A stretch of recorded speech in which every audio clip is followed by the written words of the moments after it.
இட்லி பொடிக்கு தேவையான பொருட்கள்: 3/4 டம்ளர் கடலைப்பருப்பு, 10 மிளகாய், 20 பல் பூண்டு, 1/4 டம்ளர் கொள்ளு, 2 ஸ்பூன் மிளகு, 1/4 டம்ளர் எள்ளு, கருவேப்பிலை, பெருங்காயம், உப்பு, 1 டம்ளர் கருப்பு உளுந்து. உங்களுக்கு முருங்கைக்கீரை கிடச்சா அது ஒரு 2 கைப்பிடி சேர்த்துக்கோங்க. இப்போ கருப்பு உளுந்தை நம்ம சிம்மில் வச்சு ப்ரௌன் ஆகிற வரைக்கும் பொறுமையாக வறுத்து எடுக்கணும். இது ரொம்ப டேஸ்ட்டாக இருக்கும். அடுத்தது நம்ம கடலைப்பருப்பையும் சிம்மில் வச்சு வறுத்து எடுக்கணும்.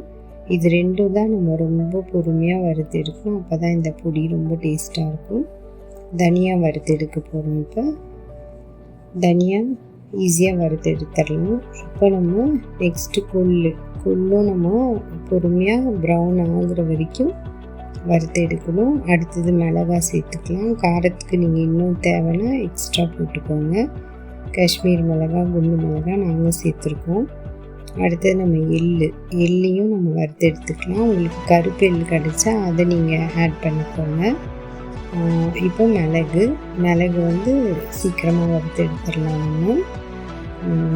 நெக்ஸ்ட்டு பூண்டையும் நம்ம ஓரளவுக்கு ப்ரௌனாக வறுத்தா போதும், ரொம்ப அதிகமாக வறுக்க தேவையில்லை. அடுத்தது நம்ம கருவேப்பிலையும் நீங்கள் அந்த கருவேப்பிலையை ஓரளவுக்கு நல்லா முறுமுறுன்னு வறுத்திடுங்க.